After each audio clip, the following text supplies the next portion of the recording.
자, 긴장하지 마시고 편하게 누우세요. 알아서 다 해드릴게요. 깊고 고요하던 그날 밤. 위에 올라탄 그녀는 부드럽고 섬세하게 움직였고 땀 흘리며 내려다보는 그녀의 시선에 그대로 빨려 들어갈 것 같았습니다. 평생 이대로 그녀와 즐기고 싶었죠. 하지만 이 이야기 끝에는 전혀 상상하지도 못한 충격적인 결말이 기다리고 있었습니다. 구독 버튼을 눌러주시면 매주 어디서도 듣지 못한 현실 속 숨은 이야기들을 들려드립니다. 오늘의 이야기 시작합니다. 안녕하세요. 제 이름은 서종찬, 나이는 58세입니다. 아내가 등산 동호회에서 다른 남자랑 바람피고 집을 나가서 지금은 이혼하고 혼자 살고 있는지 벌써 5년째입니다. 저는 출장이 잦은 직업이라 낯선 모텔방에 혼자 있는 건 익숙한 일이었어요. 그날도 마찬가지였죠. 지방 거래처 미팅을 마치고 직장 동료와 같이 근처에서 밥을 먹고선 우연히 눈에 띈 수라여관에 방을 잡았어요. 깔끔하고 조용해 보이더라고요. 직장 동료는 저보다 이 지역으로 더 오래 출장 다닌 친구라 이런데 익숙했는데 방 열쇠를 받으면서 희죽 웃는 게 좀 이상했죠. 야, 출장 오면 이런 데서 좀 즐겨야 돼. 내가 준비할 테니까 재밌게 즐겨. 그 말 뜻이 뭐였는지 전 그땐 잘 몰랐어요. 그냥 고기 한 점에 소주 한 잔 곁들이고 적당히 피곤한 몸을 침대에 눕히고 있는데 똑똑똑 누군가가 조심스레 문을 두드리는 소리. 이상하다 싶어서 나가보니 낯선 여자가 조용히 서 있는 겁니다. 어두운 복도 불빛 아래 단정한 머리와 조용한 눈빛을 가진 50대쯤으로 보이는 여자였어요. 딱히 화장기 있는 얼굴도 아니고 화려한 옷차림도 아니었는데 그 조용한 분위기 하나만으로 뭔가 묘하게 낯설고 신경이 쓰이더라고요. 저, 들어가도 될까요? 그녀는 작은 목소리로 말했고 전 황급히 손을 들어 막았죠. 아, 잠깐만요. 제가 부른 거 아니에요. 그녀는 저를 말없이 바라보다가 고개를 아주 작게 끄덕였어요. 일단 들어갈게요. 그녀는 신발을 벗고 조심스레 안으로 들어왔어요. 전 잠깐 멈칫했죠. 뭔가 돌려보내야 할 것 같기도 하고 그렇다고 내쫓는 건 너무 무례한 것 같기도 하고요. 그녀가 들어와서 자연스레 외투를 벗길래 저는 조심히 입을 열었습니다. 그냥 이야기나 하실래요? 제가 먼저 그렇게 말을 꺼냈어요. 그녀는 별 반응 없이 구석 의자에 앉았고 저는 방 안 작은 냉장고에서 생수를 꺼내서 침대에 앉았죠. 잠깐 정적이 흘렀고 전 뭔가 말을 해야 할 것 같아서 출장 중인데 이 동네는 처음이네요. 라는 쓸데없는 말을 꺼냈어요. 그녀는 말없이 고개만 끄덕였고 잠깐의 침묵 끝에 제가 또 말했죠. 저 회사 영업 쪽 일해요. 거래처 만나고 사람 만나고 뭐 그런 거요. 출장이 꽤 잦으시겠네요. 네. 한 달에 거의 절반은 밖에 있어요. 그렇게 대화가 아주 느리게 조금씩 이어졌어요. 그녀는 묻는 말엔 짧게 대답했고 저는 그 짧은 대답이 싫지 않았습니다. 뭔가 억지로 웃거나 꾸며낸 말 같은 게 없었거든요. 그냥 조용한 사람 같았어요. 어색한 분위기 속에서도 저는 이상하게 그 사람에게 불편함을 못 느꼈어요. 그러다 어느 순간 그녀가 아주 작게 웃었어요. 정확히 어떤 얘기였는진 기억 안 나지만 회사에서 상사 눈치 본 얘기쯤 했을 때였던 것 같아요. 입꼬리가 조금 올라가면서 눈이 아주 잠깐 부드러워졌던 그 순간이 괜히 기억에 남더라고요. 요즘 세상에 이런 표정을 짓는 사람이 있구나 싶을 정도로 참 묘했어요. 그날 밤 우리는 그 이상 아무 일도 없었어요. 터치도 농담도 유혹도 없었고 그냥 이야기 몇 마디 나누고 그녀는 시간이 다 되었다며 조용히 나갔어요. 문이 닫힌 뒤 저는 멍하니 침대에 누워 있었어요. 왜 그랬는지는 잘 모르겠지만 이상하게 그 사람이 계속 머릿속에 맴돌았어요. 그날 밤의 공기, 조용했던 말투, 그리고 아주 잠깐 웃었던 그 표정까지도요. 그녀가 나간 뒤에도 한참 동안 잠을 못 잤어요. 그냥 조용한 방 안에 누워서 얼룩진 천장만 가만히 바라보고 있었죠. 솔직히 말해서 누굴 방에 불러놓고 아무 일도 없이 그냥 대화만 나눈다는 게 좀 바보 같고 우습게 보일 수도 있겠지만 그날은 정말 그게 전부였어요. 근데도 마음 한구석이 이상하게 불편하지 않고 오히려 따뜻했어요. 아내와 이혼한 후로 누군가랑 조용한 방 안에서 대화해 본 게 처음이었거든요.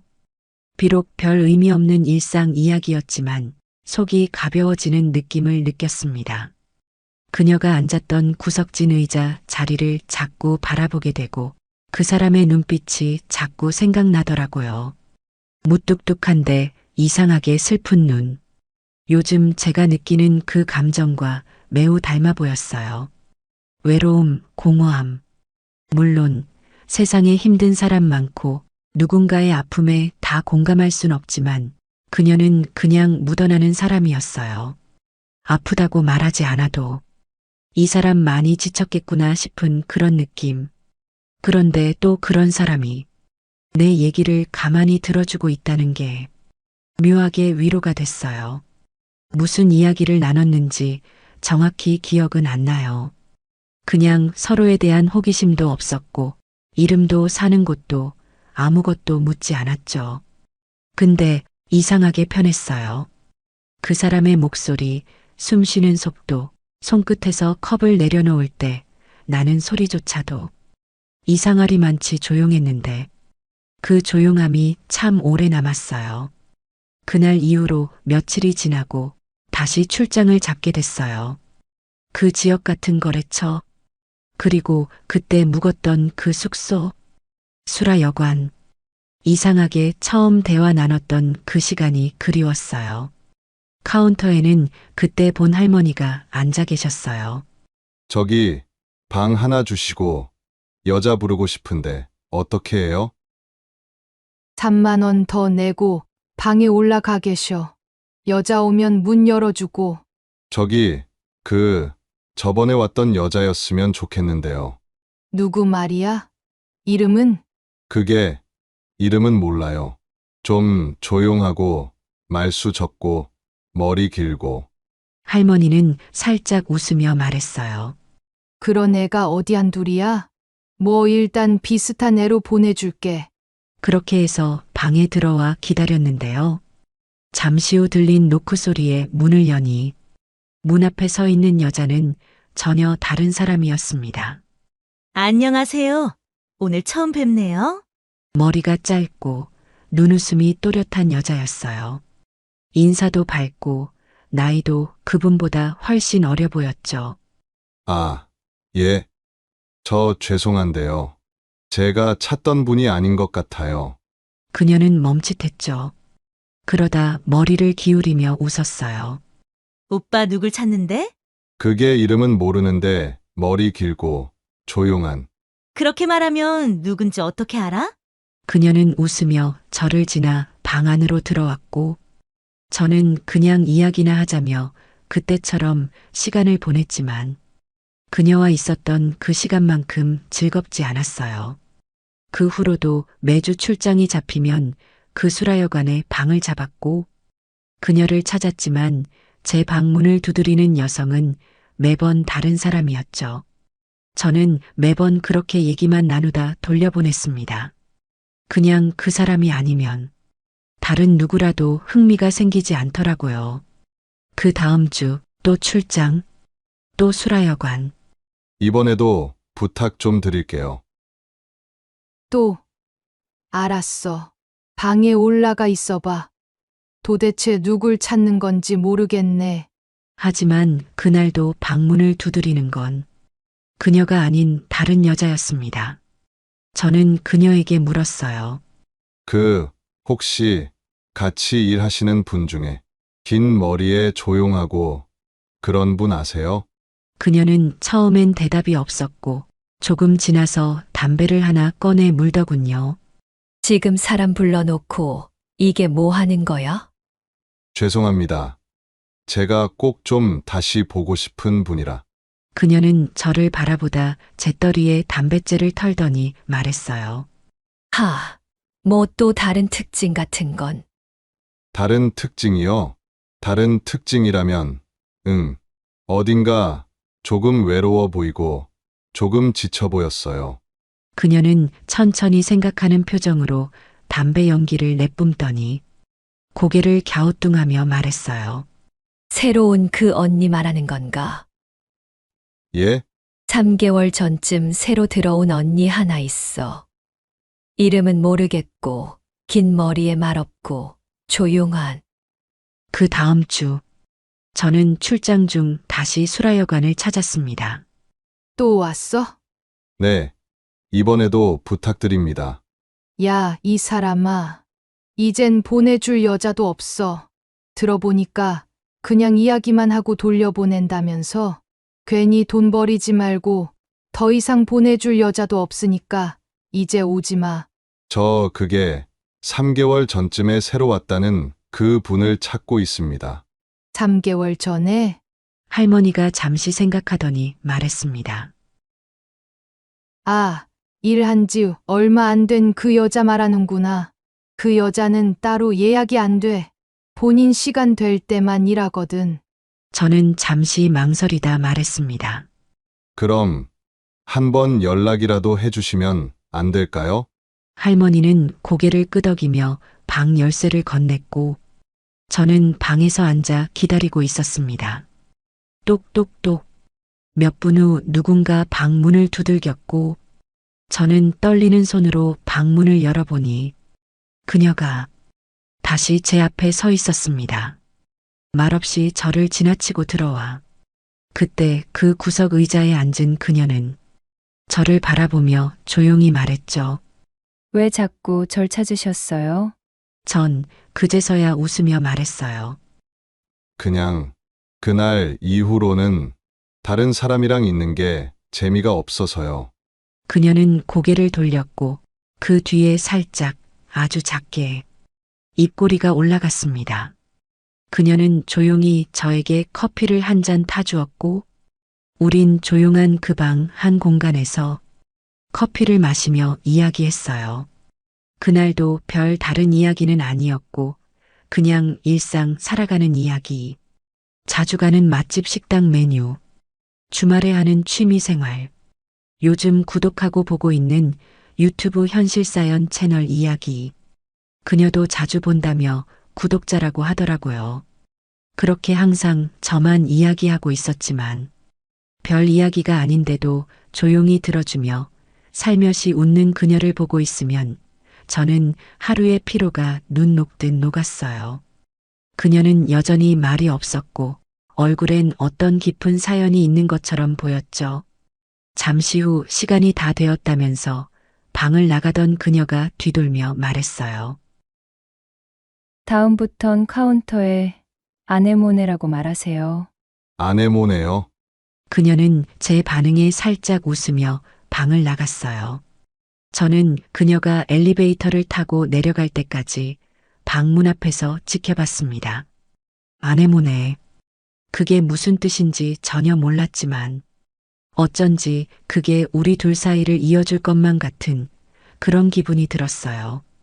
다음 주에도 저는 일부러 그 지역으로 출장을 잡았고 또다시 수라여관에 방을 잡았습니다. 아내모네, 불러주세요. 카운터에 그렇게 말하고 방으로 올라가는 길. 엘리베이터 안거울을 보며 괜히 머리도 한번 만져보고 넥타이 각도도 다시 조정했어요. 별 의미 없는 행동인데 이상하게 신경이 쓰이더라고요. 방에 도착하자마자 침대에 가방을 던져두고 잠시 멍하니 앉았어요. 그녀가 다시 문을 두드릴지 아니면 다른 여성이 들어올지 모르겠지만 괜히 마음이 두근거리더라고요. 그녀가 다시 내 방을 들어올지도 모른다는 생각이 들면서 저는 괜히 방안을 정리하게 됐어요. 침대 이불을 반듯하게 펴고 의자 방향을 TV 쪽으로 돌려놓고 그녀가 앉았던 의자엔 수건을 곱게 접어서 올려놨죠. 저도 이해가 되질 않았어요. 왜 이런 짓을 하고 있는 건지. 근데 몸이 먼저 움직였어요.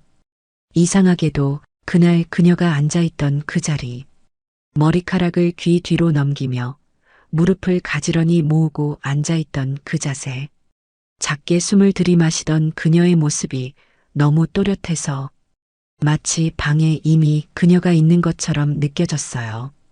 똑똑똑.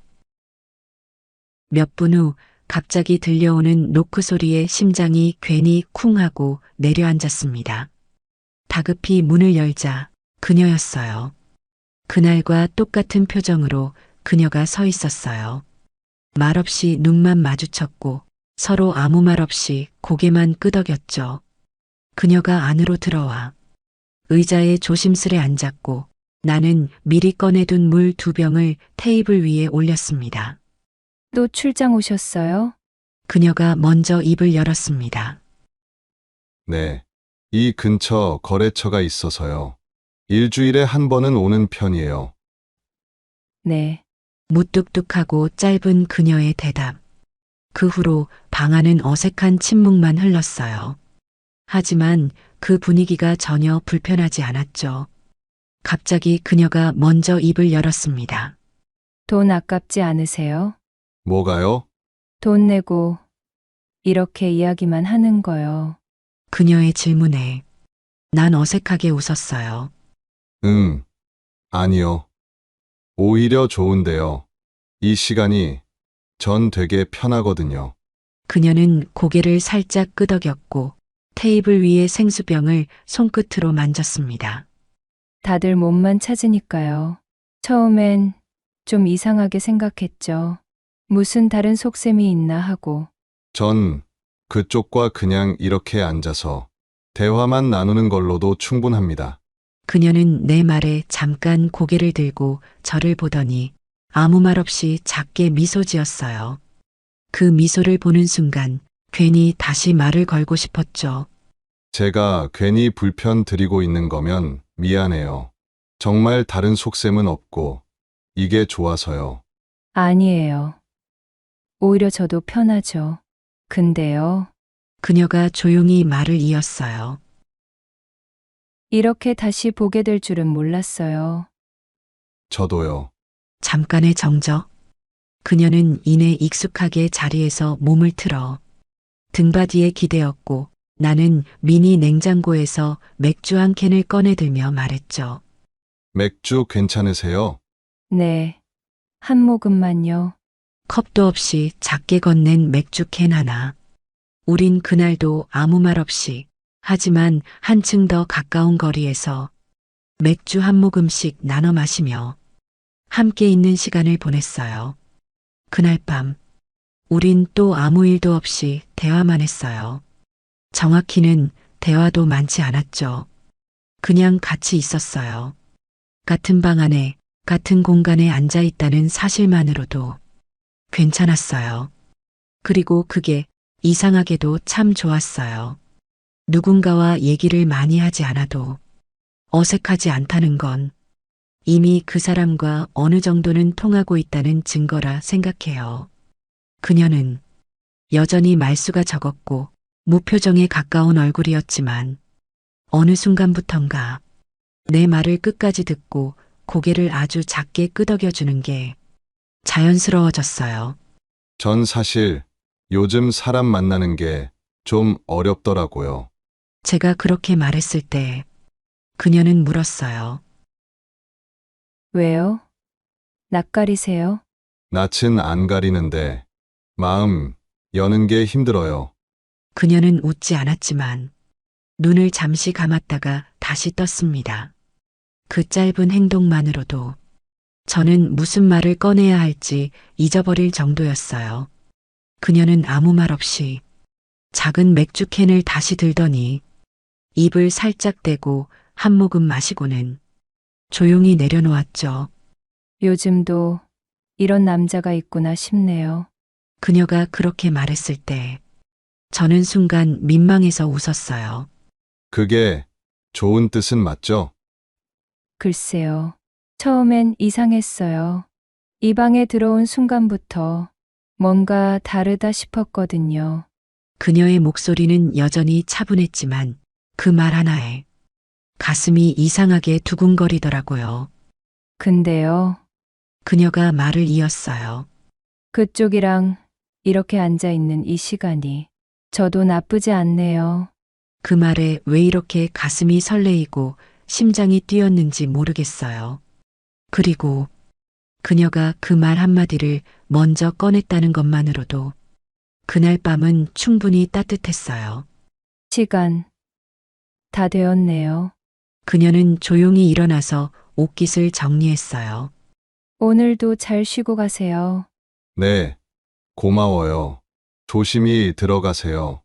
문 앞에 선 그녀는 작게 고개를 숙이고 복도 끝으로 사라졌어요. 문이 닫히는 그 순간 전 침대에 앉아 한참 동안 움직이지 못했습니다. 왜인지 모르게 그 사람이 걷는 뒷모습이 계속 머릿속에 맴돌았어요. 나중에 다시 생각해보면 아마 그때부터였던 것 같아요. 내가 누군가를 기다린다는 감정을 오랜만에 느끼게 된 게요. 그날 이후부터 전 그 여자를 매주 한 번씩 만나게 됩니다. 출장이 생기면 일부러 수라여관을 고르고 카운터에 조용히 말을 꺼냅니다. 오늘도 그 여자로? 네. 아내모네요. 이상하죠. 뭐라고 설명할 수도 없는 감정인데 그녀를 기다리는 시간이 점점 좋아졌어요. 우린 서로에 대해 아무것도 묻지 않았고 서로에 대해 깊이 알려고 하지 않았지만 그게 더 좋았어요. 그녀가 누군지 어떤 삶을 살고 있는지 그땐 아직 몰랐어요. 하지만 그런 건 중요하지 않았어요. 그냥 그녀와 함께 있는 이 시간만큼은 그냥 천천히 흘러갔으면 좋겠다고 진심으로 생각했습니다. 사람이란 게 참 희한한 게요. 그 사람의 이름도 그 사람에 대해서도 제대로 모르는데 이상하게 정이 갈 때가 있어요. 그녀가 딱 그랬어요. 처음엔 단순한 호기심이었겠죠. 낯선 공간, 낯선 여자, 낯선 공기. 그 안에서 내가 느낀 익숙한 편안함. 그게 계속 마음에 남았던 것 같아요. 출장을 가게 되면 이제는 아예 무조건 수라여관으로 방을 잡았어요.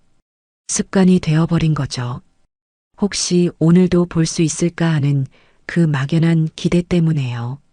그날도 그랬어요. 카운터에 조용히 부탁했고 몇 분 후쯤 지났을 때 노크 소리가 들렸어요. 익숙하게 문을 열었고 익숙한 눈빛이 다시 돌아왔죠. 오셨어요? 그녀는 별말 없이 들어왔고 그날은 의자에 앉기 전에 잠시 멈추더니 저를 바라보며 말하더라고요. 향수 뿌리셨네요. 네. 아, 네. 거래처 만날 때 뿌리고 가면 좋기도 하고. 아, 그렇다고 해서 제가 그쪽 생각을 안 했다는 건 아니고요. 그냥 좀, 네. 혹시 향 괜찮나요? 그녀는 조용히 미소 지으며 끄덕이고 자리에 앉았어요. 정적이 흐르는 방 안. 하지만 전혀 불편하지도 어색하지도 않은 공기였어요. 그래서였을까요? 그날은 조금 더 용기를 낼 수 있었던 것 같아요. 그녀가 컵을 만지작거리고 있을 때 제가 먼저 물었어요. 그쪽은 이 일 오래 하셨어요? 그녀는 손을 멈췄고 그 말이 방 안 공기를 멈춰 세웠죠. 그때는 그 말이 그녀에게 얼마나 무거운 질문이었는지 잘 몰랐어요. 하지만 그녀는 피하지 않고 대답했어요. 3개월쯤 됐어요. 아, 그렇게 오래되진 않았어요. 원래는 다른 일 했어요. 그녀는 그렇게 말하고 한참을 말없이 앉아 있었어요. 손끝으로 컵을 굴리다가 마치 깊은 숨을 토해내듯 조용히 입을 열었습니다. 원래는 작은 꽃집을 했었어요. 전 순간 놀랐습니다. 지금의 차분한 모습에서 꽃향기가 느껴질 줄 몰랐거든요. 그녀는 계속 말을 이어갔습니다. 벌이는 크게 안 됐어요. 그래도 매일 아침 꽃을 만지는 게 참 좋았어요. 가게 문 열면 꽃향기가 확 퍼지는데 그게 그날 하루를 살게 해주는 힘이었어요. 그녀의 목소리가 조금 떨렸습니다. 아마 그 기억이 아직도 아련하게 남아있는 거겠죠. 어쩌다 꽃집을 접고 나니까 이 일을 시작하게 됐네요. 그녀는 그렇게 말하고는 고개를 숙였고 저는 무슨 말을 해야 할지 몰랐습니다. 어쩌다 꽃집을 접고 나니까 그 문장 속에 많은 사연이 있어 보였어요. 이어서 그녀가 조심히 말했어요. 남편이 도박 중독이에요. 매일 같이 하는 거라곤 술 먹고 도박하는 것 뿐이었죠. 일도 그냥 일용직 구해서 나가면 하루 일해서 번 돈은 퇴근하고 도박한다고 다 썼어요. 술 먹고 집에 들어오면 저를 때리는 일이 많았는데 도박하고 돈을 많이 잃은 날이면 그게 더 심해졌죠. 그렇게 20년을 살았네요. 참 미련하죠?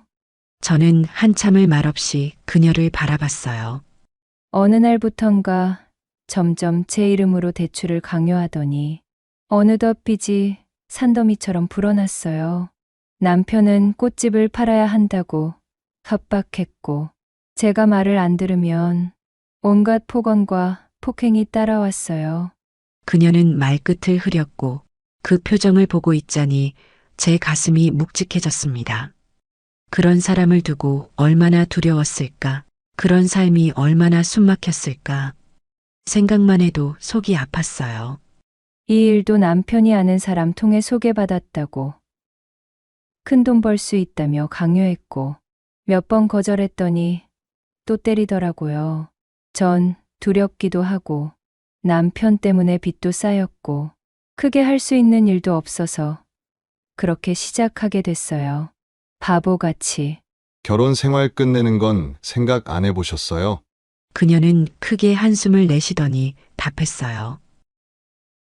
당연히 해봤죠.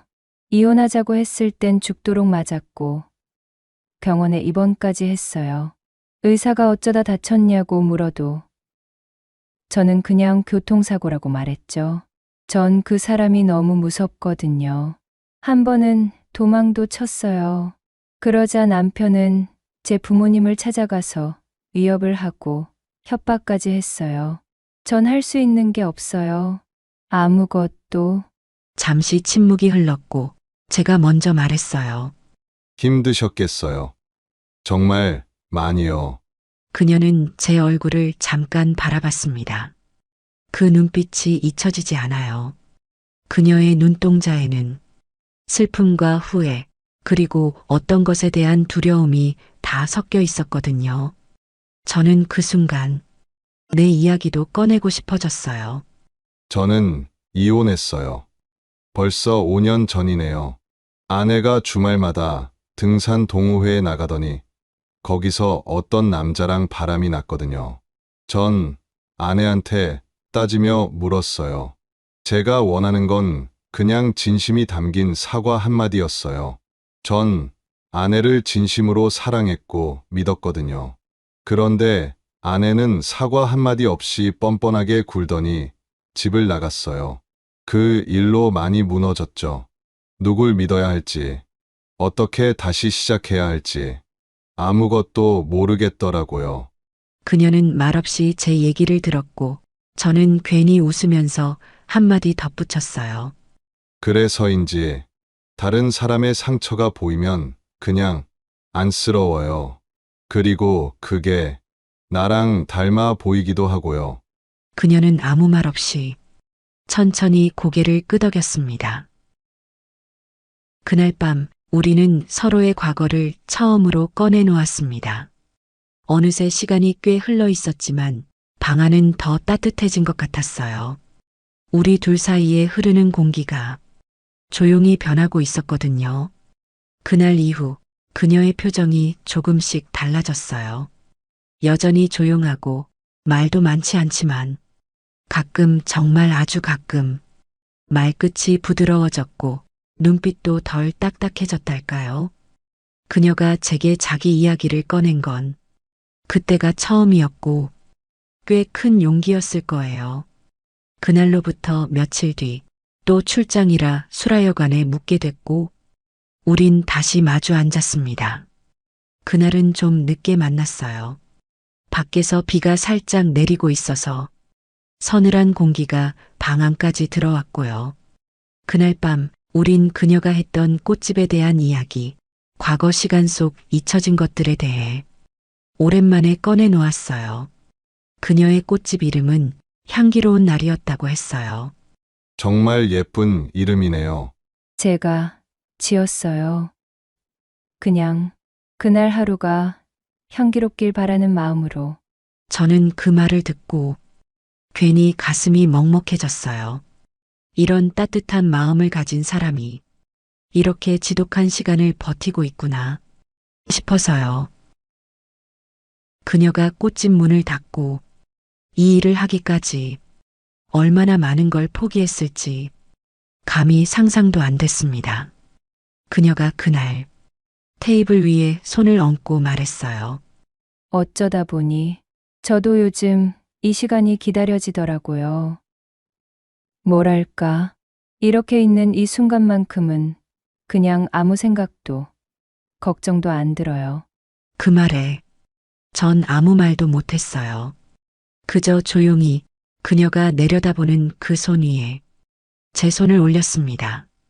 그녀가 깜짝 놀라는 것도 아니고 피하지도 않고 그 손 위에 가만히 얹힌 채 우리는 한동안 말없이 앉아 있었어요. 그 순간만큼은 말보다 온기가 더 큰 위로였던 것 같아요. 그날 밤 그녀의 손 위에 제 손을 얹고 난 뒤로 이상하리만치 방 안이 더 조용해졌어요. 말을 꺼낼 필요가 없다고 느껴질 만큼 우리는 그 조용함 속에서 서로를 이해하고 있었죠. 그녀는 시선은 그대로 테이블 아래로 둔 채 제 손을 아주 가볍게 감싸쥐었어요. 정말 아주 조심스럽게요. 그 순간 심장이 꽤 크게 뛰더라고요. 아무 말도 하지 않았지만 그 손끝의 온기만으로도 그녀의 마음이 얼마나 떨리고 있는지 느껴졌어요. 그녀가 조용히 입을 열었습니다. 남편 옆에 있어도 그렇고, 이 일을 할 때도 그렇고, 내가 사람이 아니라 물건 같았거든요. 시키는 대로 움직이고, 해달라는 대로 해주고, 살아있는 것 같지 않았어요. 근데 그쪽이 처음이었어요. 내가 사람이구나라고 다시 느끼게 해준 거. 그녀의 목소리는 낮고 단단했지만 그 안엔 깊은 상처가 묻어 있었어요. 그녀의 깊은 상처가 얼마나 오래 지속됐는지, 어떤 모양이었는지 그림처럼 그려지진 않았지만 그걸 말하는 눈빛만으로도 나는 짐작할 수 있었어요. 그녀가 얼마나 오래 혼자였는지, 그리고 얼마나 외롭고 얼마나 무서웠는지 저는 조용히 말했어요. 저한테 당신이란 사람은 이렇게 함께 있는 것만으로도 행복하게 해주는 사람이에요. 저한텐 정말로요. 그녀는 눈을 감고 있었습니다. 한참을 그렇게 있다가 고개를 아주 조금 끄덕였어요. 가끔, 그래요. 지금 내가 무슨 얼굴을 하고 있는지도 모르겠고, 그런 나를 보는 사람들이 어떤 표정을 짓고 있는지도 모르겠고요. 저는 알아요. 네, 오늘 당신 얼굴, 꽃집 얘기할 때 살짝 웃었잖아요. 그 표정 되게 예뻤어요. 그녀는 잠깐 멍한 눈으로 저를 쳐다보다가 입꼬리를 아주 살짝 올렸어요. 정말, 정말 작게요. 그때 깨달았어요. 이 사람은 웃는 걸 잊고 산 사람이구나. 그리고 이 사람이 웃으면 세상이 조용해지는 사람이구나. 그리고 저는 조용히 물었어요. 혹시요. 저한테 카운터에 아네모네라고 말하라고 하셨잖아요. 아네모네가 무슨 말이에요? 그녀는 살짝 웃으며 답했어요. 제가 제일 좋아하는 꽃 이름이에요. 이 일 할 때는 예명으로 쓰고 있고요. 아, 그렇군요. 그 꽃을 제일 좋아하는 이유가 있으세요? 겉으론 엄청 예쁘고 화려한데 그 꽃의 꽃말이 되게 슬퍼요. 이룰 수 없는 사랑, 허무한 사랑. 왜인지 모르게 그 꽃이 제 마음에 와닿더라고요. 저는 조용히 고개를 끄덕였어요. 근데 그 꽃에 또 다른 꽃말이 있어요. 그게 뭐예요? 다른 꽃말은 제 곁에 있어줘서 고마웠어요. 이거예요. 그날 정말로 제 곁에 있어줘서 고마웠어요. 정말. 그녀는 말없이 웃었고 뜻밖의 말도 해줬죠. 아, 그리고 제 이름은 연정이에요. 이연정. 그날은 그렇게 마무리됐어요. 작은 손짓 하나에도 의미가 담겨 있는 밤이었어요.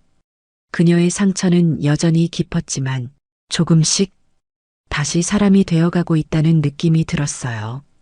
그리고 저 역시 그녀 덕분에 내 안에서 멈춰있던 감정들이 조금씩 살아나고 있었어요. 그녀가 방을 나가기 전에 저한테 휴대폰 번호를 건네줬어요.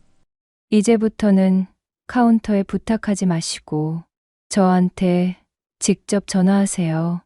그날 이후 출장 스케줄이 이상하게 기다려졌어요. 그러다 어느 주말 출장이 없는 날이었는데도 저는 그 동네 근처로 무작정 발걸음을 옮기고 있었습니다.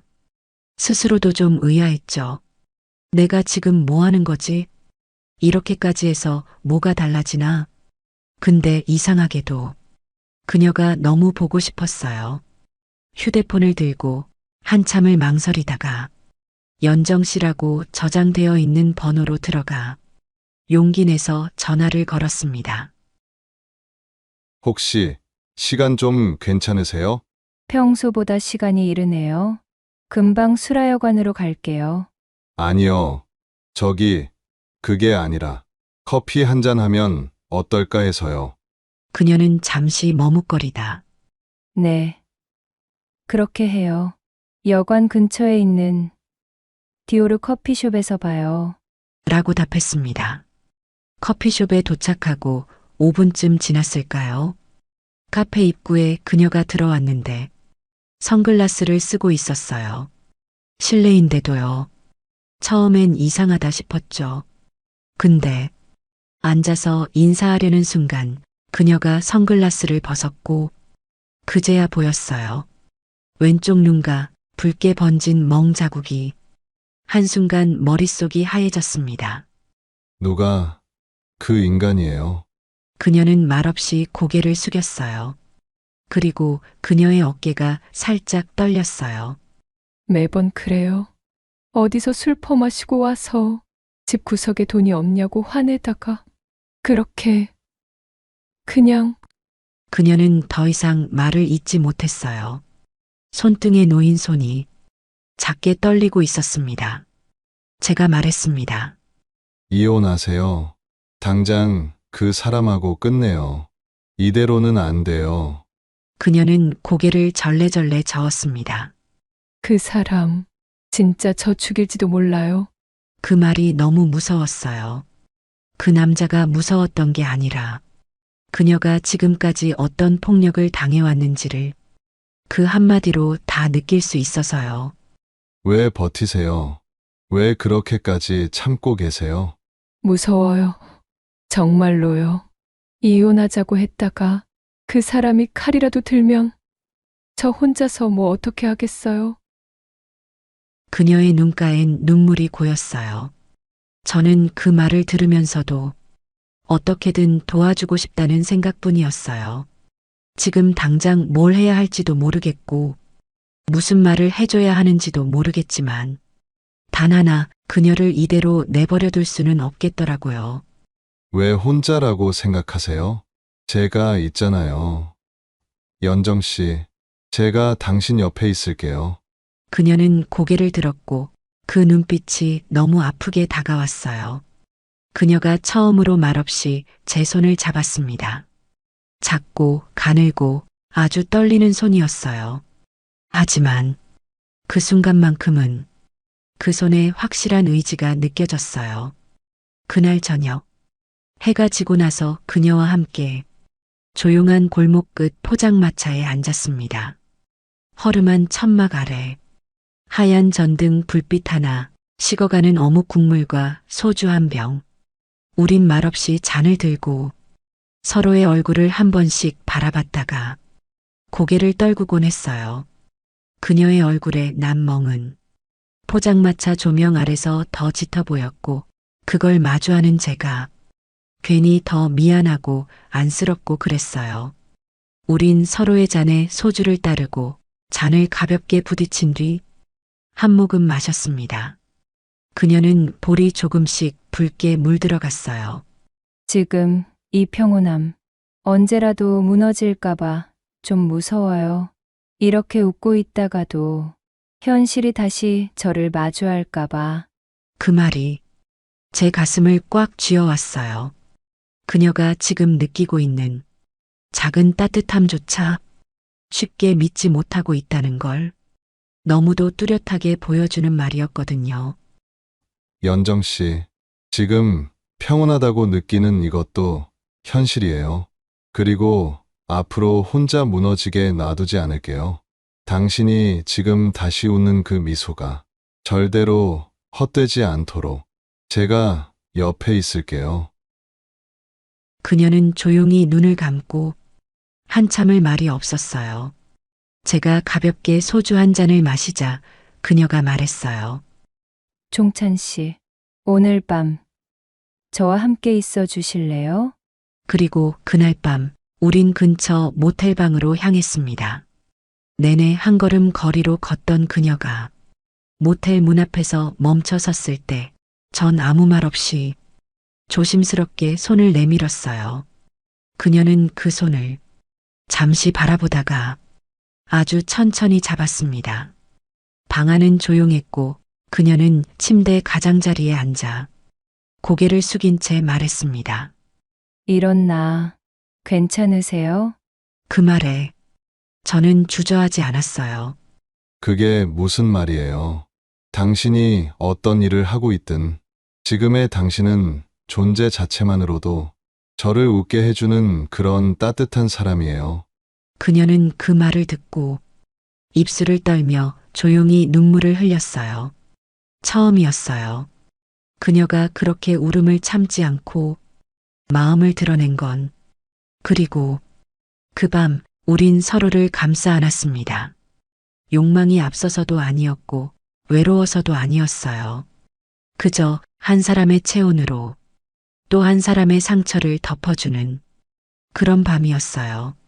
살면서 이토록 조심스럽게 사랑이라는 걸 나눈 적이 있었나 싶을 만큼 우린 천천히 그리고 아주 깊이 서로를 안았습니다. 그날 밤 이후 뭔가 많이 달라졌어요. 그녀와 나 사이의 거리도 서로를 바라보는 눈빛도 그리고 내 마음속의 무게도요. 이상하게 마음이 가벼워졌거든요. 누군가에게 진심을 전하고 그 진심이 받아들여졌다는 것만으로 내 안에 있던 공허한 것들이 조금씩 채워지는 느낌이었어요. 다음 날 아침 우리는 말없이 커튼 사이로 들어오는 햇빛을 마주했어요. 그녀는 침대 가장자리에 조용히 앉아 있었고 저는 소파에 앉아 따뜻한 물을 한 모금 마시고 있었죠. 오래된 모텔 창틀 밖으로 고요한 주택가가 펼쳐져 있었어요. 그 순간 정말 이상하리만치 이 사람이랑 같이 살아도 괜찮겠다는 생각이 들었습니다. 그녀가 조용히 이불을 개고 있는 모습을 보고 있다가 나도 모르게 입을 열었어요. 연정 씨, 그녀가 고개를 돌렸어요. 그 일 그만두고 싶다고 하셨잖아요. 네. 그럼 지금 당장 그만두는 게 어때요? 그녀는 잠깐 말을 잇지 못했고 저는 조용히 계속 말했어요. 이혼하는 것도 제가 도와줄게요. 이제 우리 이렇게 보지 말고 그냥 같이 살면 안 될까요? 그녀는 그 말에 한참 동안 아무 말이 없었어요. 표정이 변하지도 않았고 고개를 끄덕이지도 않았고 숨도 아주 조심스럽게 쉬는 것 같았어요. 그리고 잠시 후 작게 입을 열었죠. 지금 말한 거 진심이에요? 네, 진심이에요. 처음부터 가벼운 마음으로 다가간 거 아니에요. 그녀는 고개를 숙인 채 이불자락을 손끝으로 꼭 쥐고 있었어요. 그 표정이 말보다 더 많은 이야기를 해주는 것 같았어요. 아마 마음속에 수십 번은 도망치고 싶었을 거고, 그만두고 싶었을 거고, 누구를 믿는다는 게 얼마나 무서운 건지도 알고 있었을 거예요. 하지만 그녀가 작게 고개를 끄덕이며 이렇게 말했을 때 전 진심으로 안도했어요. 종찬 씨라면 믿을 수 있을지도 모르겠네요. 그 말이 얼마나 큰 결심이었는지 저는 잘 알고 있었어요. 그래서 바로 그날 그녀에게 제 친구 중 이혼 전문 변호사를 소개했어요. 부담 갖지 마시고 우선 상담부터 받아보세요. 도움이 될 거예요. 그녀는 처음엔 망설였지만 조용히 명함을 받아들었어요. 이제 도망치지 않고 제 방식대로 살아보고 싶어요. 그녀의 말에 제 눈가가 뜨거워졌습니다. 저는 이젠 정말 그녀와 다시 시작할 준비를 하기로 마음먹었어요. 며칠 후 그녀에게서 연락이 왔어요. 오늘 변호사분 만나 뵙고 왔어요. 짧은 통화였지만 그 안에 담긴 용기의 무게를 저는 충분히 짐작할 수 있었어요. 단순히 명함을 받아든 것과 실제로 그 번호로 전화를 걸고 시간을 잡고 그곳에 나가 직접 변호사를 만났다는 건 그녀가 자기 인생의 방향을 조금이라도 바꾸겠다고 결심한 거잖아요. 그날 저녁 우린 조용한 카페 구석 자리에 마주 앉았어요. 커피 한 잔을 앞에 두고 그녀는 긴 숨을 내쉰 뒤 말했어요. 솔직히 정말 무서웠어요.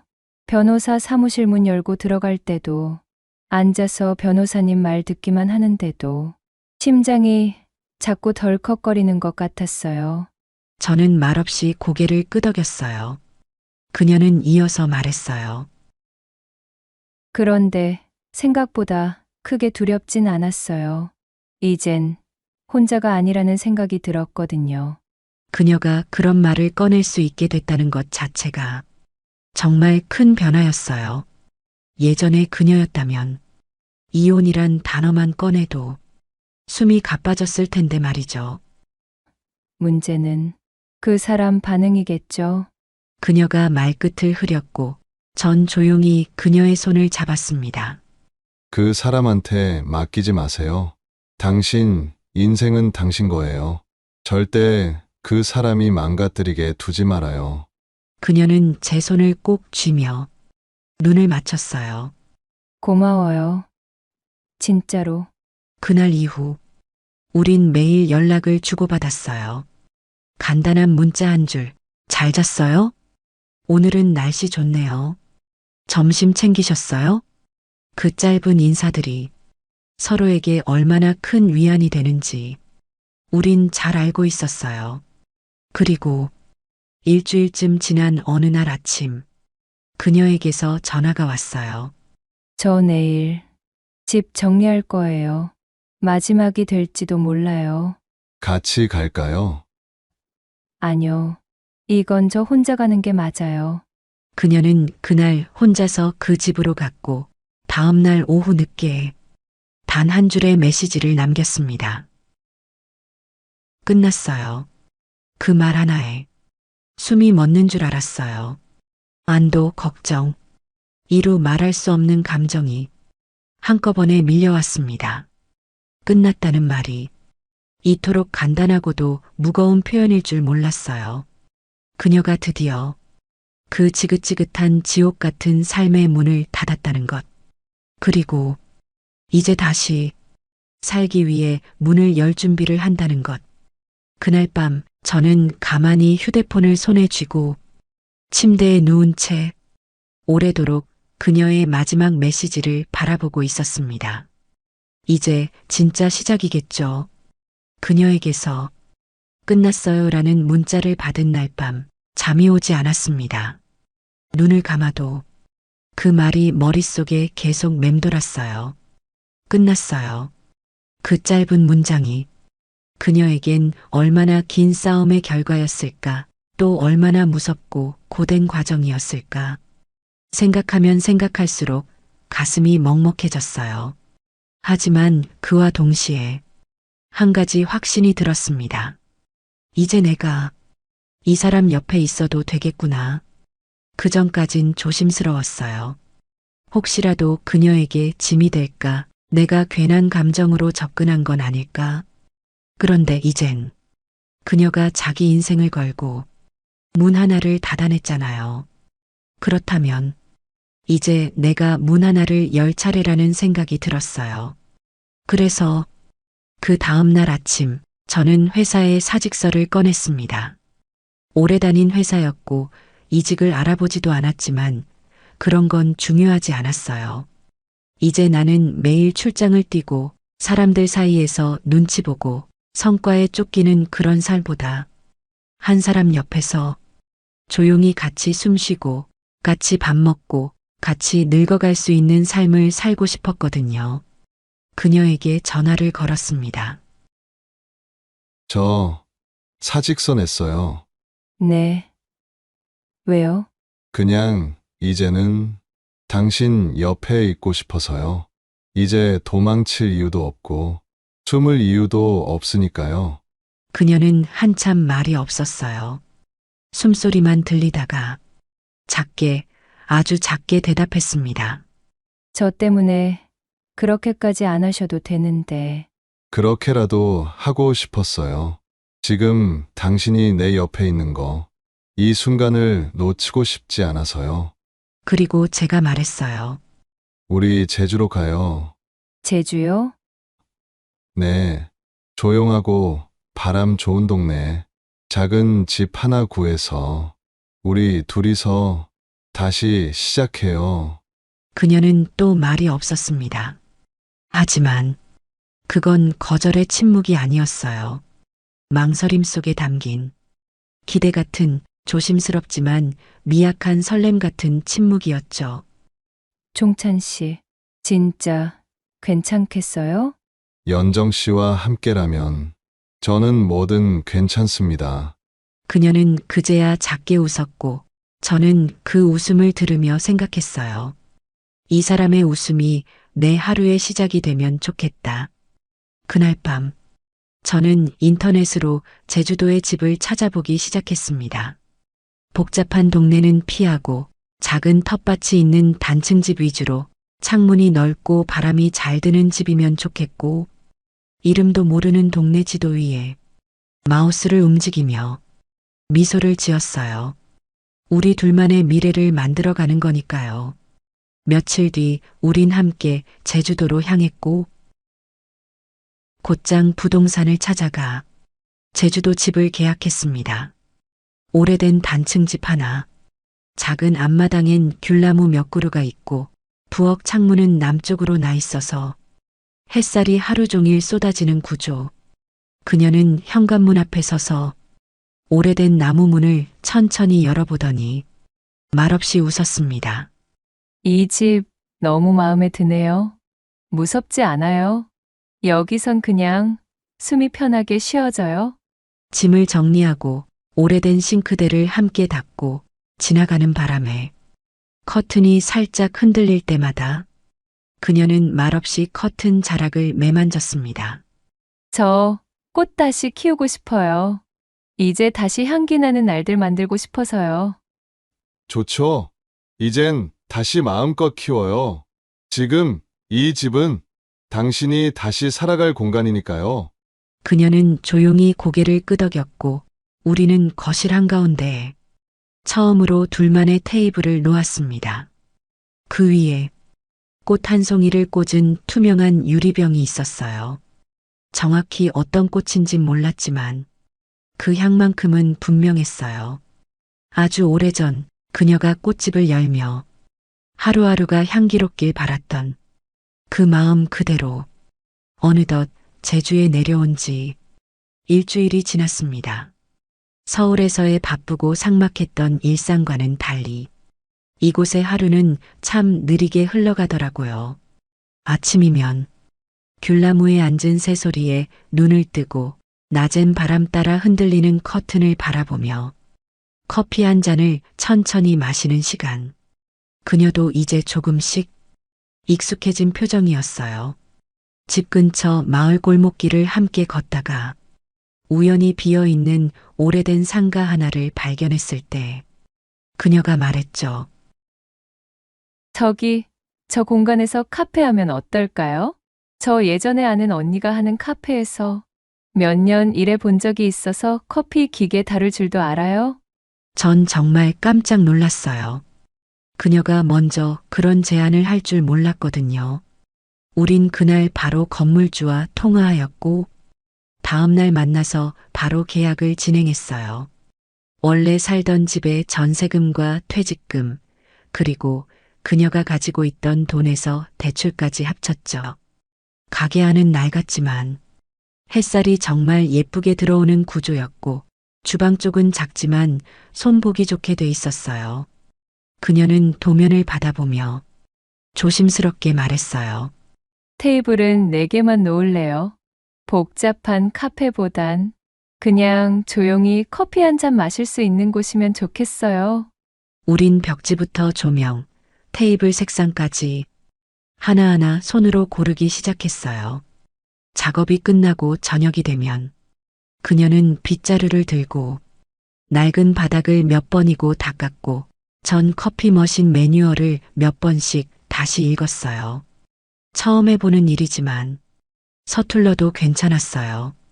우린 지금 이 순간 우리를 위한 공간을 만들어가는 중이니까요. 그리고 그날 밤 둘이서 작은 간판을 꺼내 들고 입구 위에 못을 박았습니다. 흰색 바탕에 단순한 붓글 시체로 적은 문구, 아네모네. 그녀가 카페 이름은 꼭 이걸로 하고 싶다고 했어요. 간판을 달고 나서 우린 그 앞에 말없이 나란히 섰습니다. 잠깐의 바람, 귤나무 잎사귀가 흔들리는 소리, 멀리서 들리는 파도 소리. 그 순간 그녀가 물었어요. 종찬 씨는 제가 말해준 아네모네 꽃말 기억해요? 그럼요. 물론이죠. 그런데요, 사실 꽃말이 한 가지 더 있어요. 나머지 꽃말 하나는 뭐예요? 나는 당신을 영원히 사랑할 거예요. 그게 아네모네의 마지막 꽃말이에요. 그 순간 저는 그녀와 새로운 인생을 다시 시작한다는 이 현실을 실감했어요. 카페 오픈 날 아침, 우린 둘 다 새벽부터 일어났습니다. 평소보다 더 조용한 새벽이었고 마당에 나와 하늘을 올려다보니 구름 사이로 아주 연한 햇살이 조심스럽게 퍼지고 있었어요. 그녀는 부엌에서 커피콩을 갈고 있었고 그 손동작이 얼마나 조심스럽고 정성스러운지 괜히 가슴이 뭉클했어요. 오늘 첫 손님이 몇 명이나 올까요?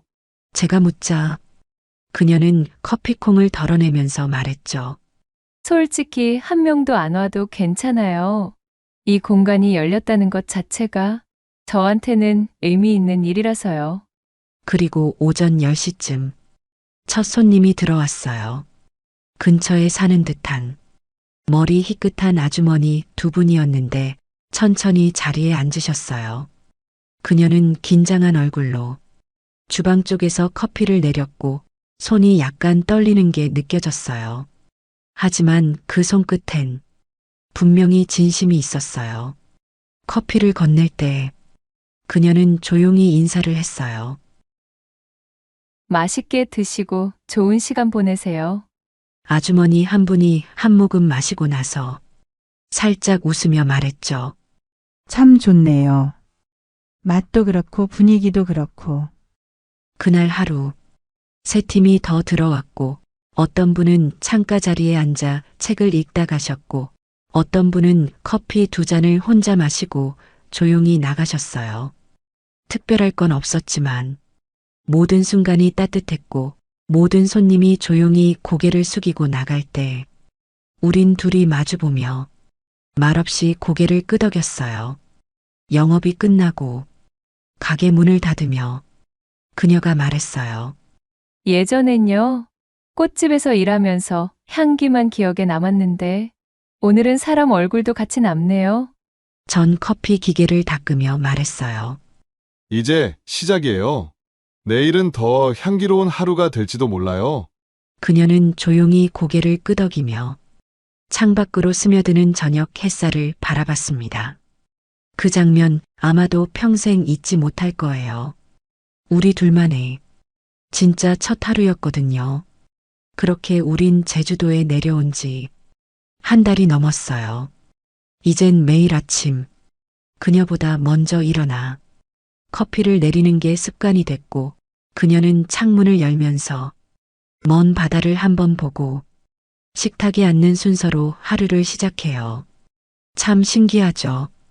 누구랑 같이 산다는 게 처음엔 그렇게 낯설더니 지금은 이 조용한 흐름이 너무 익숙해져 버렸어요.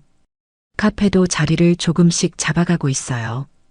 단골 손님도 생겼고 마을에서 입소문이 났는지 주말이면 젊은 여행객들도 가끔 들어오더라고요. 사람들이 창가 자리에 앉아 햇살을 맞으며 커피를 마시고 그녀는 부드러운 표정으로 손님에게 물컵을 놓아주는 그 모습이 어느새 당연해졌고 그게 또 참 보기 좋았어요. 어느 날 한 손님이 계산하면서 이런 말을 했어요. 두 분은 딱 봐도 오래된 부부처럼 보여요. 조용하고 잘 어울리세요. 그 말에 전 순간 멋쩍게 웃었고 그녀는 살며시 웃으며 고개를 숙였죠. 그 손님이 한 말이 틀린 건 아니었다고 생각해요. 우리가 법적인 부부는 아니지만 누구보다 서로의 지난 시간을 이해하고 서로를 존중하며 살아가고 있으니까요. 그날 오후 가게 문이 쾅 하고 세게 열렸습니다. 들어온 건 덩치 큰 남자 셋이었고 가장 앞엔 그 사람이 있었습니다. 연정 씨의 전 남편 최강철. 술 냄새가 진동했고 눈은 벌겋게 충혈돼 있었어요. 이야, 이연정, 여기까지 와서 숨어 있었냐? 찾는다고 고생 좀 했다. 그녀는 입술을 질끈 깨물며 손에 들고 있던 컵을 떨어뜨렸습니다. 잔이 바닥에 깨졌고 그 소리에 제 심장도 같이 내려앉았어요. 전 반사적으로 그녀 앞을 막아섰습니다. 이건 또 뭐야? 그 사이에 새끼 하나 만들었냐? 여관발이해서 돈 벌라고 보냈더니 감히 남자한테 붙어먹어? 그의 뒤에 선 사내 하나가 진열장 위 컵을 밀쳐서 떨어뜨렸습니다. 쨍그랑. 야, 이연정, 이혼하면 다 끝날 줄 알았냐? 너 진짜 죽고 싶은 거지? 연정 씨는 완전히 제 등에 얼굴을 묻고 숨을 헐떡이고 있었고 그녀의 손은 제 옷깃을 질끈 쥐고 있었습니다. 그때 저는 아무 말 없이 한 발 다가가 광철의 가슴팍을 밀치듯 막았습니다. 여기서 이러시면 안 됩니다. 지금 당장 나가세요. 뭐라는 거야? 너 내가 누군지 알고 이러냐? 그는 한 발 다가왔고 제 멱살을 잡았습니다. 그러자 그녀가 말했어요. 당장 그 남자한테 손 떼. 난 이제 당신 아내가 아니라고. 이게 진짜 마탱이가 같냐? 한동안 안 맞았지? 저는 물러서지 않고 그녀를 뒤로 숨기고 말했습니다. 이 사람은 이제 당신하고 아무 상관 없습니다. 그 순간 광철이 저를 밀쳤고 전 잠시 비틀거렸습니다. 하지만 금세 다시 일어나 그를 노려봤습니다. 이제 그만하시죠. 낯익은 목소리였어요.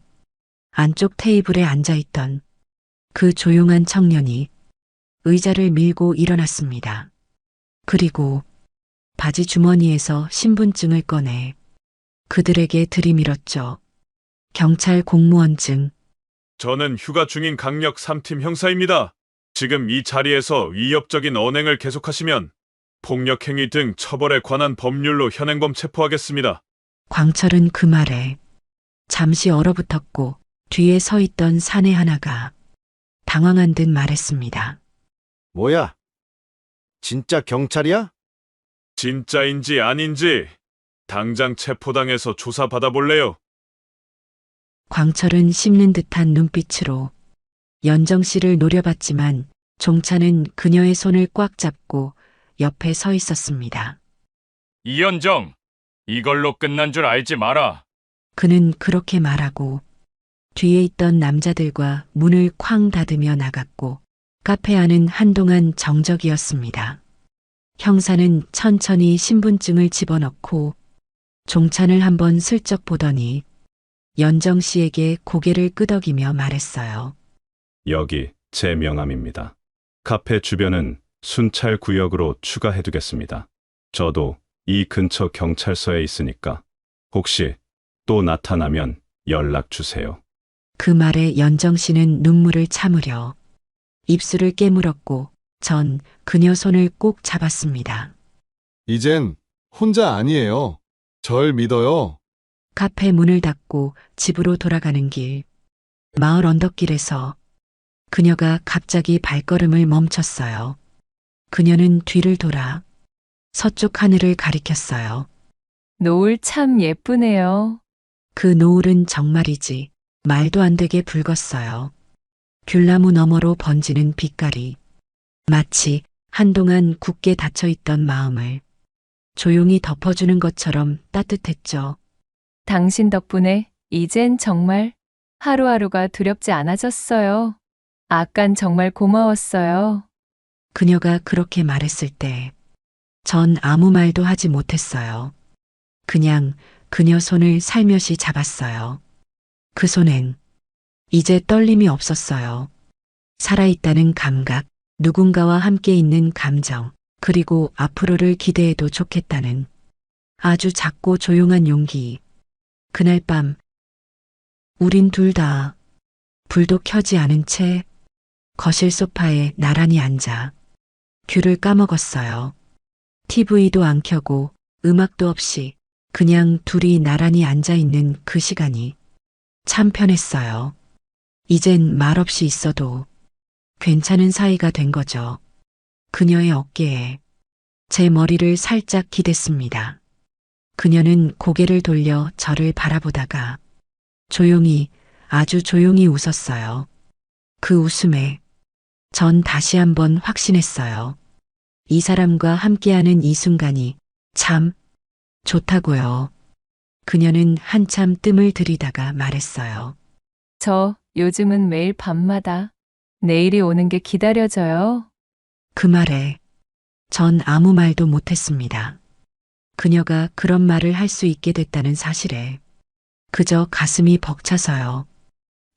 예전엔 눈 뜨는 게 무서웠는데요. 요즘은 눈 감는 게 아까워요.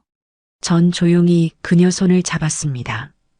우리는 여전히 그 집에서 아무 일 없이 잘 살고 있어요. 가끔 바람이 거세면 그녀는 조용히 창문을 닫고 제가 묵묵히 차를 끓여요.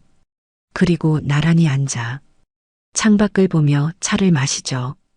말없이 앉아 있어도 무언가 가득한 느낌. 그게 저희가 만든 사랑입니다. 대단한 말도 거창한 약속도 없지만 매일 같은 시간, 같은 자리에서 서로의 곁에서 함께 살아가는 것. 그게 우리 인생 2막의 시작이자 지금도 계속되는 이야기입니다. 오늘도 참 괜찮은 하루였습니다. 오늘 이야기가 좋으셨다면 구독과 좋아요, 알림 설정을 눌러주시고 여러분의 생각도 댓글로 많이 남겨주세요. 시청해주셔서 감사합니다.